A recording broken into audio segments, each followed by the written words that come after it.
Que el Señor esté con todos ustedes. Evangelio de nuestro Señor Jesucristo según San Juan.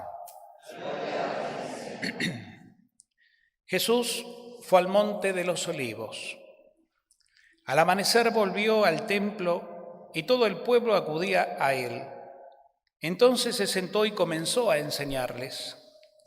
Los escribas y los fariseos le trajeron a una mujer que había sido sorprendida en adulterio. Y poniéndola en medio de todos, dijeron a Jesús: Maestro, esta mujer ha sido sorprendida en flagrante adulterio.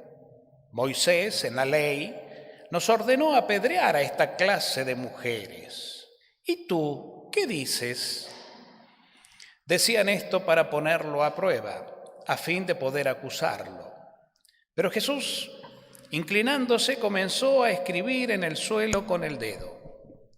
Como insistían, se enderezó y les dijo: aquel de ustedes que no tenga pecado, que arroje la primera piedra. E inclinándose nuevamente, siguió escribiendo en el suelo. Al oír estas palabras, todos se retiraron, uno tras otro, comenzando por los más ancianos. Jesús quedó solo con la mujer que permanecía allí, e incorporándose le preguntó: Mujer, ¿dónde están tus acusadores? ¿Nadie te ha condenado? Ella le respondió: Nadie, Señor. Yo tampoco te condeno, le dijo Jesús. Vete y no peques más en adelante. Palabra del Señor. Gloria a ti, Señor Jesús. Tomamos asiento.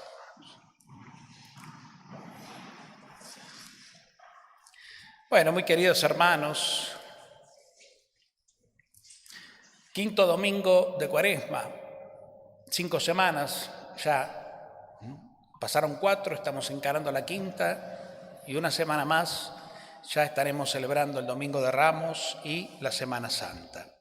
El tiempo transcurre y el tiempo que transcurre, este tiempo que mide el reloj y el almanaque en nuestra vida terrenal, no deja de ser un signo también para nosotros, el signo de darnos cuenta de que estamos llamados a estar en movimiento, porque el reloj no se detiene y la vida transcurre.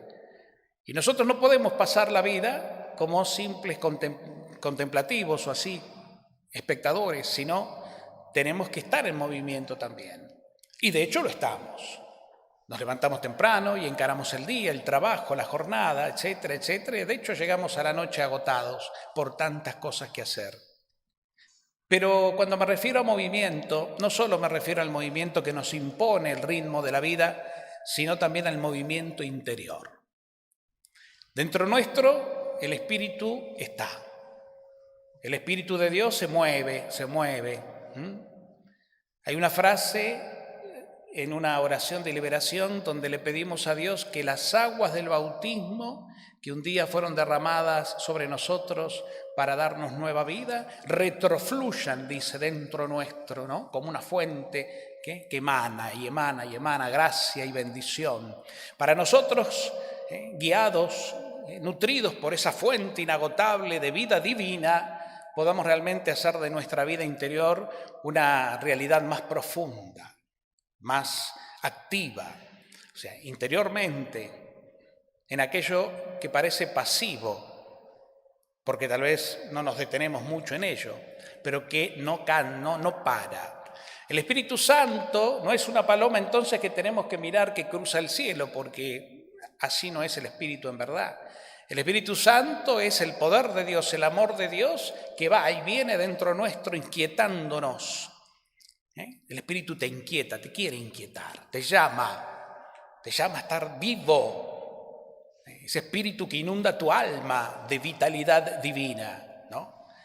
Y bueno, justamente la Cuaresma es este tiempo que nos permite o que busca ayudarnos a eso, a darnos cuenta de dónde está la verdad y a dónde tenemos que apuntar, dónde tenemos que descubrir esa verdad dentro nuestro, en lo profundo de nuestro corazón, ¿no? Todo es gracia de Dios. Un poco hoy podríamos ponerle un título como idea fuerte de lo que escuchamos recién, y es esto, ¿no? La gracia de Dios que va de la mano de la misericordia de Dios. Fíjense qué lindo es encarar la Cuaresma desde esta perspectiva y no ya desde la otra, desde la penitencial. Estoy en Cuaresma y tengo que hacer penitencia, ayunar y sufrir un poco y privarme de y nos quedamos en eso. Y sin embargo es todo lo contrario. Es más bien vivir una alegría porque descubrimos lo profundo, lo verdadero de nuestra vida, que luego celebraremos litúrgicamente una vez más en la Semana Santa. Por eso el Espíritu nos anima en esa ebullición interior. Y eso nos damos cuenta, ¿por qué? Porque el ser humano es inquieto. Si no, pregúntenle a los chicos. Inquietos. La niñez espiritual no la hemos perdido los adultos. Y eso es inquietud. Estoy inquieto. ¿Inquieto de qué? Y bueno, a veces la ansiedad porque encaramos la inquietud mal. Y entonces estamos inquietos y ansiosos por cosas que aparentemente consideramos importantes, pero no lo son. Entonces la inquietud muchas veces también desemboca en sentirnos defraudados, desilusionados. Ahora, si esa inquietud la entendemos desde donde la tenemos que entender, que es el Espíritu Santo quien te inquieta para que busques la verdad, la voluntad de Dios en tu vida, ahí es diferente. Porque uno empieza a hilar fino en el verdadero camino y tú ya no te sentís desilusionado, porque sentís que en ese avanzar guiado por el Espíritu vas encontrando la luz, vas encontrando la paz, tu verdad. Y de ahí las consecuencias a que nos lleva la verdad del encuentro con Dios, que es el amor. De esto se trata la vida del cristiano, configurarse en el amor. No podemos decir que somos cristianos si no amamos. No podemos decir que somos seguidores de Cristo si vivimos una vida acomodada, ¿no? Y encerrada, ciega, ante la necesidad de un hermano, la que sea. No puedo mirar para otro lado, porque eso sí que no es cristiano. Pero cuando uno se deja guiar por el Espíritu, ¿no?, que está en nosotros, uno comprende lo profundo. La primera lectura de hoy, que escuchábamos, tomada del libro de Isaías, ¿sí?, es el profeta quien le recuerda, o Dios a través del profeta le recuerda a su pueblo que Él hizo todo. ¿De qué le está recordando? Y los invita a mirar un poco para atrás la historia. Y le dice, muchachos, no la están pasando bien ahora. Están deportados, es decir, están viviendo esclavos. Pero a ver, ustedes se olvidaron que yo soy su Dios, por eso están como están. Por eso, cuando yo los saqué de la esclavitud y los puse en camino hacia la tierra prometida, se olvidaron de eso, enseguida, muy rápido se olvidaron. Y por eso ahora otra vez están esclavizados. Pero a ver, hagan memoria. ¿Quién fue el que abrió el mar y marcó un sendero para que ustedes puedan pasar de la esclavitud hacia la libertad?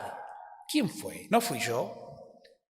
¿Quién fue el que paralizó a los carros del faraón y neutralizó a sus enemigos, que con mucho poder y armamento venían a aniquilarlos? ¿No fui yo?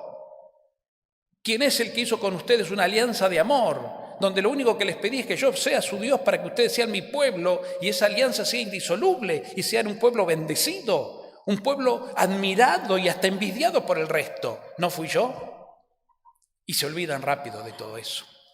Por eso los israelitas tienen el credo que rezan, sobre todo en la época que celebran la Pascua judía, donde justamente, inspirados porque está en la palabra de Dios, ellos se dicen, mi padre era un arameo errante, el pobre Abraham, del cual Dios sacó una descendencia innumerable. Ahí están nuestras raíces, esa misma descendencia que estuvo esclavizada en poder del faraón, pero que el mismo Dios nos liberó, guiados por Moisés, su amigo, y nos puso en una tierra de promisión, en una tierra rica, que dice la palabra mana, leche y miel, como que de sí misma es tan rica que de los frutos de la tierra mana todo lo que necesitan en abundancia y ya no le falta nada, y es lo suyo, ¿no? ¿Por qué se olvidan rápido de todo esto si yo soy su Dios? Y les dice, quédense tranquilos, Porque a pesar de la infidelidad de ustedes y de la falta de memoria de ustedes de todo esto, sin embargo, yo estoy por hacer algo nuevo. Yo estoy por hacer algo nuevo. Yo les voy a dar de beber. En la sequía de su vida yo les voy a dar de beber. Cuando tengan hambre yo los voy a alimentar. Y todos me glorificarán. Es decir, que todo es obra de Dios. Dios recalca continuamente que es Él el que está obrando en favor de sus hijos. Ayer, en el Antiguo Testamento, el pueblo de Israel, un pueblo de corazón endurecido, pero Dios paciente está. Hoy nosotros, su pueblo, el pueblo de la nueva alianza, el pueblo cristiano, descendientes también de Abraham, innumerables, como le dijo Dios al viejo Abraham, incontable como las estrellas del cielo y la arena de las playas marinas. Así somos todos los hijos de Dios, que venimos de aquel entonces, pero que pasamos, obviamente, por el nuevo nacimiento del agua y del Espíritu en el bautismo, que fue nuestra Pascua. Entonces, todo eso lo hizo Dios. Nada es casualidad. ¿Hubo medios humanos? Sí. ¿Tenemos fe y hemos recibido la gracia del bautismo? Claro, porque nuestros padres lo quisieron, porque a su vez ellos también lo recibieron. Pero ese árbol genealógico de cada uno, que tiene una raíz cristiana, procede del mismo Dios y viene de aquel entonces. Entonces somos hijos de Abraham porque somos hijos de Dios. Y dice Dios, no tengan miedo. Yo sé que están agobiados, yo sé que muchas veces están confundidos, yo sé que a veces no saben qué camino tomar y se hunden en desesperación en el desierto de la vida, porque la vida tiene mucho de desierto. Los judíos padecieron el desierto y se desesperaban. Por eso Dios, por medio de Moisés, les daba el agua de la roca, les hizo llover el maná, les puso la columna de fuego para que pudieran en la noche avanzar. Dios obra en el desierto, de manera que hoy nos está diciendo el Señor providente y misericordioso, no tengas miedo a tu desierto. Es más, ni siquiera te preocupes por tu infidelidad. Yo ya te conozco, pueblo mío, ya te conozco y te amo, porque mi amor está siempre más allá de todo y de todos. Recordá, yo te voy a dar, tenés sed, vas a beber agua en abundante de las fuentes de la salvación. Vení a mí, yo te daré de beber. Yo voy a pagar tu sed hiriente de paz, de alegría. Yo te voy a dar consuelo y tranquilidad. Dámelo a mí, confía en mí. Dejá de querer ocupar mi lugar, déjame a mí ser Dios. Vos hacé lo que puedas, lo que debés hacer, tu parte, que es mínima, pero hacela. Pero yo voy a estar, estoy y estaré en tu vida. Por eso en el Salmo decíamos, grandes cosas hizo el Señor por nosotros. Él nos cambió nuestra suerte, ¿no? Recuerdan los israelitas, el que compuso el Salmo, esta suerte de ser esclavos, le cambió la suerte porque los liberó. Y ahora sí hay una nueva vida, ¿no? Nuestra boca se llena de risas, entonces nuestros labios de canciones agradecidas, cantamos canciones agradecidas, le cantamos a Dios, lo alabamos, lo bendecimos, lo reconocemos con nuestro canto, con nuestra oración, con nuestros sentimientos de hijos. Gracias, Dios. Gracias, Padre, por lo que has hecho y seguís haciendo. Vos cambiás nuestra suerte, ¿no? Y dice, los que siembran entre lágrimas cosecharán entre canciones, ¿no? El sembrador muy temprano, con el frío, con la lluvia, con el tiempo inhóspito, sale a preparar la tierra, sale a trabajar con el arado, a transpirar la gota gorda y demás, y a sembrar pacientemente la semilla. Pero después, sea que llueva o no, sea que duerma o esté despierto, el Señor misteriosamente hace crecer esa semilla, convirtiéndola en planta que se desarrolla y da fruto abundante. Por eso, este que fue llorando entre lágrimas cuando fue a sembrar, ahora cosecha entre canciones, en alegría y agradecimiento, porque Dios hizo crecer la obra de sus manos. De manera, queridos hermanos, no nos desesperemos. Esas manos nuestras que trabajan, que se cansan, que a veces se sienten vacías ante tanto sacrificio, nada cae en saco roto. Lo que hagamos con amor y lo que experimentamos en nuestra vida, todo lo ve Dios.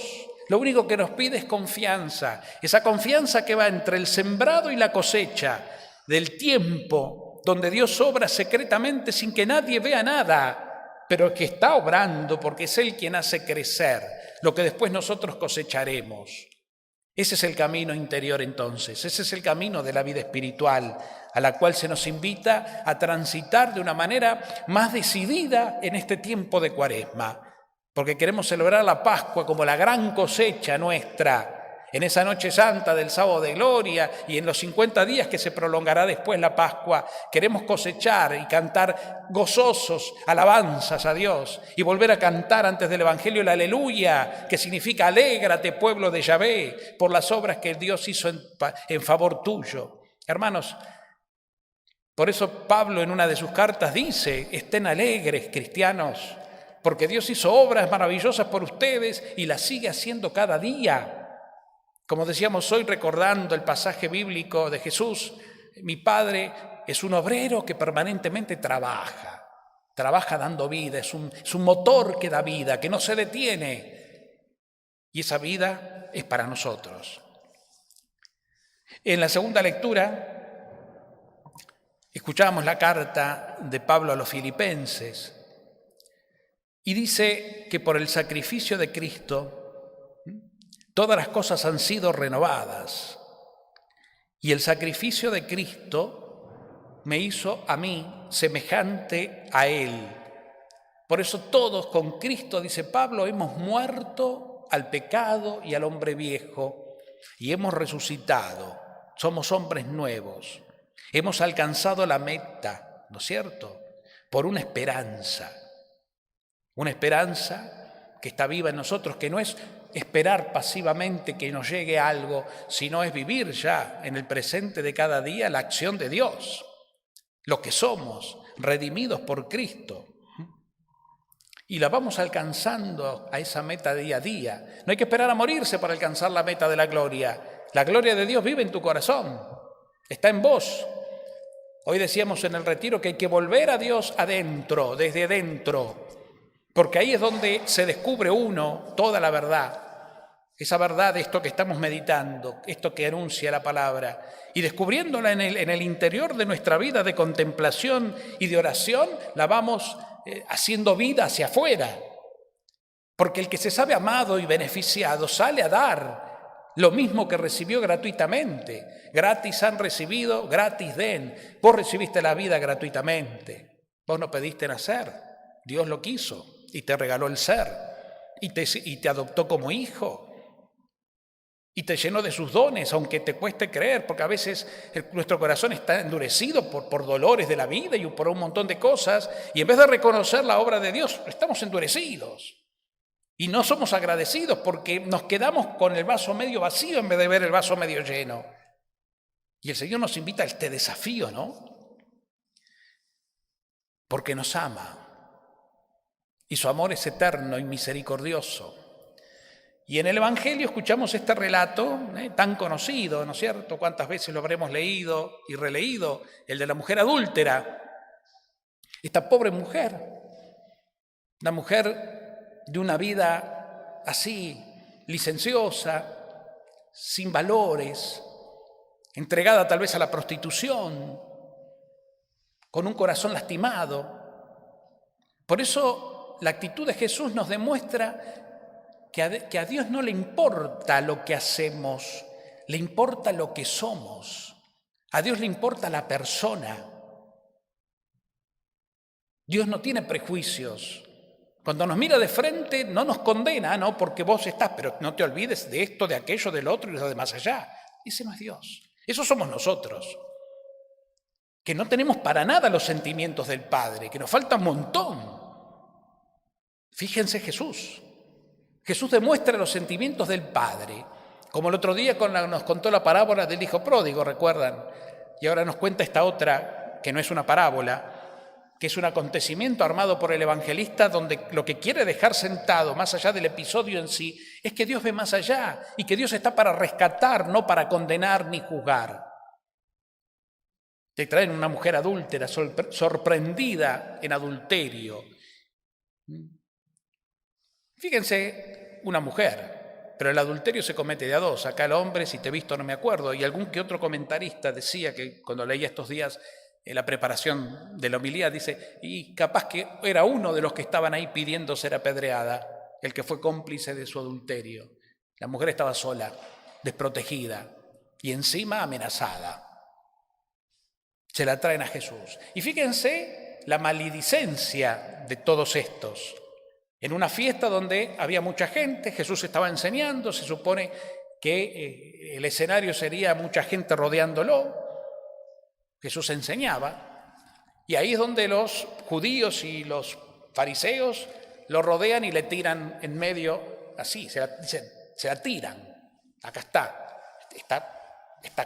Esto que ni se le puede poner nombre humano, esta mujerzuela. Y lo quieren chucear por el lado de la ley. Saben por dónde atacar, la tienen clara. Y por eso le dicen, la hemos pescado en flagrante adulterio. ¿Qué dice la ley? Que a esta clase de mujeres hay que matarla a pedradas. Lo dice la ley de Moisés. ¿Y tú qué dices, maestro? Fíjense ¿dónde está la trampa de la pregunta maliciosa? Que si Jesús decía, ateniéndose a la ley, sí, hay que obedecer la ley, mátenla. ¿Dónde estaba el espíritu que él le venía poniendo a la ley, renovándola en el amor? ¿Dónde está ese Padre misericordioso del cual hace poco Jesús había hablado contando la parábola del hijo pródigo? ¿Dónde está?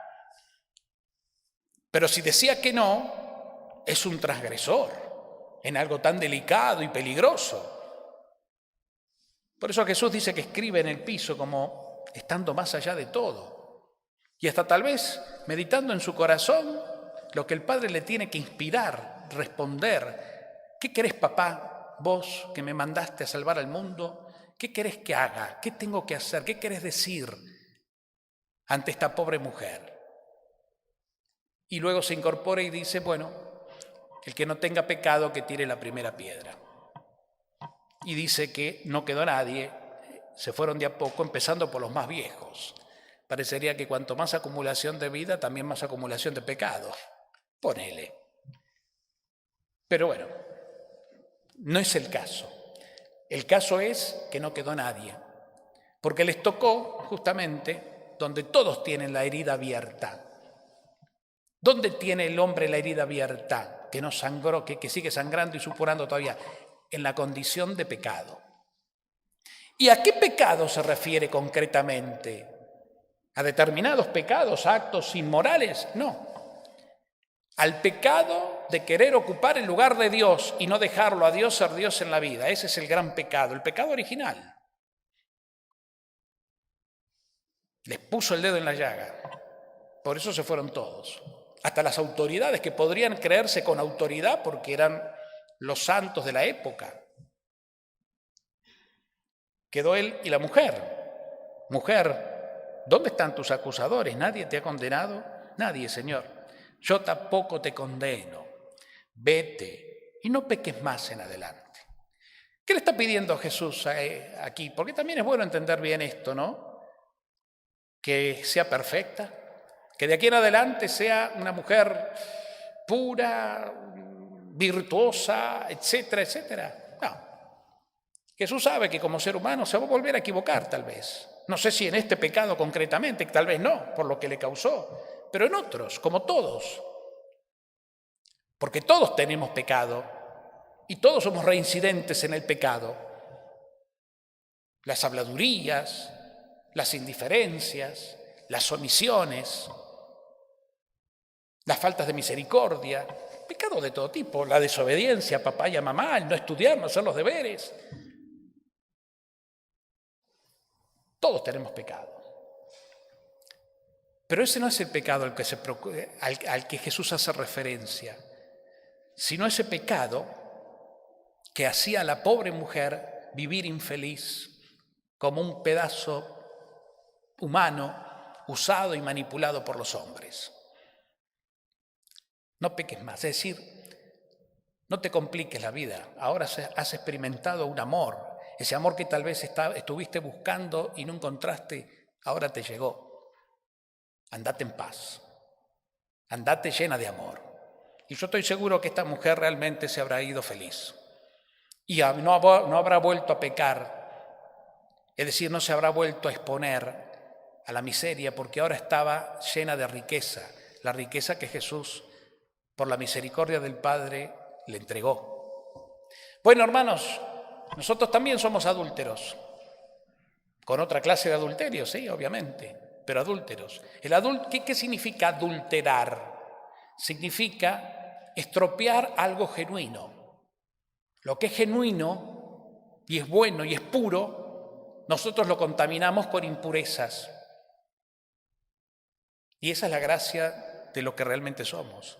Hijos amados de Dios, consagrados, otros Cristos, llenos del Espíritu de Dios, creados por amor y herederos de la gloria del Padre y llamados a ser testigos de ese amor. Esa es nuestra verdad absoluta y pura. No la adulteremos. No adulteres tu verdad. ¿Cómo? Y la adulterás. Cuando no tenés misericordia, cuando no obrás como Jesús, cuando más bien juzgás y te creés como los fariseos y publicanos, acusando, condenando, creyéndote no sé qué, hablando mal, hablando por atrás, dividiendo en vez de unir, indiferente ante la necesidad, viviendo, encerrándote en tu mundo o en tu confort, ponele, no sé, 1000 formas de adulterar lo puro de nuestra vida, de nuestra esencia. Somos adúlteros. Hoy Jesús nos dice, ánimo, yo no te condeno, te entiendo, pero en adelante no vuelvas a pecar, elegí mejor. Hoy tuvimos un retiro donde hablamos del discernimiento, y el discernimiento tiene mucho que ver con la elección. Discernir en Cristo, en el Espíritu de Dios, en oración, para poder elegir lo bueno, lo noble, lo puro, lo verdadero. El Señor te va a inspirar. Si en oración se hace el discernimiento, vamos a llegar a la luz. De eso se trata. De eso se trata. Esta gente no discernía. Porque si hubieran discernido en el espíritu de la ley, no en la ley por la ley misma, la ley escrita, sino en el espíritu, que fue lo que vino Jesús a ponerle a la ley porque no tenía espíritu, por eso eran tan crueles. Si estos hubieran discernido en el espíritu, ni siquiera se hubieran atrevido a tirarle esta mujer a Cristo para decirle, esta mujerzuela, ¿qué hay que hacer con ella? Porque ellos ya sabían lo que había que hacer con ella. Ellos ya habían tomado la decisión, matarla, porque la ley dice eso. Pero se encontraron ¿con quién? Con un hombre distinto, con un hombre que venía a anunciar que el reino de Dios, amor, misericordia, había llegado. Y se ve, tal vez habría que interpretarlo de esta manera, que en esta fuga, donde se fueron yendo todos de a poco, en esta fuga, al verse cotejados por su propia miseria, se fueron con su miseria. Porque yo no creo que esta gente, por lo menos no lo daría a entender así el Evangelio, se hayan ido a cuestionarse. Che, ¿qué razón tiene este tipo? Mirá lo que nos dijo. Se habrán ido con bronca. Se habrán ido defraudados, como vencidos de que no pudieron salir con su capricho, que era exponer a Jesús al problema, porque le llevaban un problema difícil de resolver, con maldad. Se fueron vencidos, derrotados y con bronca. ¿Cuánta gente a veces de nuestros alrededores se va así, porque no consiguieron lo que querían y se van a seguir haciendo el mal? Porque si se van convertidos, porque les tocó el corazón Cristo, la vida cambia y ellos entonces empiezan a tener los sentimientos de Cristo, amor, misericordia, comprensión. Pero no, se fueron y se fueron a seguir haciendo mal afuera. Puede pasar. Vamos camino a la Pascua. Y camino a la Pascua, hermanos queridos, no es hacia una fecha determinada del calendario litúrgico, sino es una invitación, un llamado, una oportunidad de renovar el corazón por el amor y descubrir ese amor infinito que hay en nosotros, que es nuestra esencia y por el cual tenemos que discernir la vida, que discernir, que buscar, que pensar para optar. Contemplo a Cristo crucificado y muerto por amor, entonces mi vida se convierte en el amor. Es una oportunidad que nos da la Iglesia de renovar todos los años la pasión y muerte de Cristo y resurrección por mí, porque me amó y lo dio todo por mí. Entonces, ¿cómo tengo que vivir yo en consecuencia? Dejar la superficialidad, dejar el ritualismo, dejar la ley del cumplimiento para ir a lo profundo. Lo profundo. Hermanos, aprovechemos entonces la vida, no solo este tiempo que nos queda, sino porque esto tiene que ser un estilo de vida, para seguir ahondando en la oración, en el silencio. Jesús oraba, Jesús estaba con su Padre. Jesús nos dice que hay que orar, oren, no se duerman para no caer en la tentación. Porque el espíritu está pronto, pero la carne es débil, oren. Pidámosle a la Virgencita, queridos hermanos, chicos, que ella nos siga acompañando en el camino de la vida cotidianamente y que nos siga alentando, que nos siga entusiasmando en esto de comprender, profundizar, descubrir y ofrecer el amor de Dios. Esa es su voluntad. Que así sea.